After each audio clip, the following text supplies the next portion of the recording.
Nimeta Narmada canal પર સરદાર સરોવર નર્મદા નિગમની quarters બિલ્ડિંગમાં ગતરોજ ખેલાયેલા ખૂની ખેલમાં 2 આરોપીઓની વાઘોડિયા પોલીસે હત્યાના ગુનામાં ધરપકડ કરી હતી. પેન્ટ ઉતારવાની કોશિશ કરી અશ્લીલ હરકતો કરનાર ઇસમને મોતને ઘાટ ઉતાર્યો હોવાનું આરોપીઓએ પોલીસ સમક્ષ કબૂલાત કરતા હત્યાનો ભેદ ઉકેલાયો હતો. જિલ્લાના નિમેટા ગામ પાસે આવેલા નર્મદા કેનાલ પાસેના સરદાર સરોવર નિગમના ક્વાર્ટર્સમાં 2 શ્રમજીવી યુવાનોએ સાથી યુવાનને નિર્વસ્ત્ર કરી મોતને ઘાટ ઉતારી દેતા સનસનાટી મચી ગઈ હતી.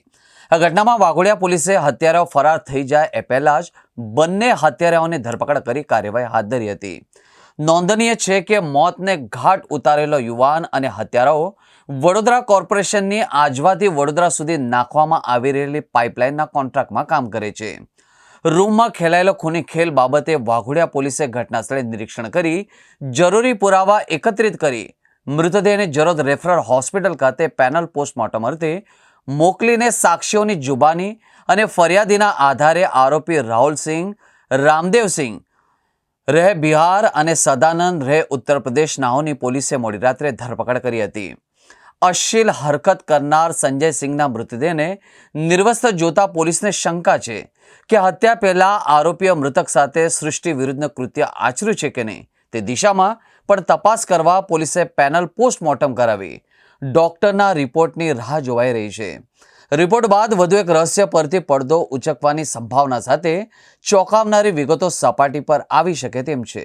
સવારે 9 વાગ્યાની આજુબાજુ કંટ્રોલ મેસેજ આવેલો અને એક લાશ પડેલ છે અનુસંધાને કંટ્રોલનો મેસેજ આવતો તપાસ કરતો સ્થળ ઉપર સંજય કુમાર સત્યનારાયણ સિંહ મરણ ગયેલ હાલતમાં મળી આવેલ હતા અને એ આધારે જે આ મરણ જનાર છે એ પોતે વીએમસીની જે મહાનગરપાલિકાની પાણીની પાઇપલાઇનનું કામકાજ ચાલુ છે ત્યાં મજૂરી કરતા હતા અને તેઓ આ સરદાર સરોવર નર્મદા નિગમના આવાસ જે છે એમાં રોકાયેલા હતા અને બિહારના અને ઉત્તર પ્રદેશના મજૂરો અહીંયા કામ કરે છે.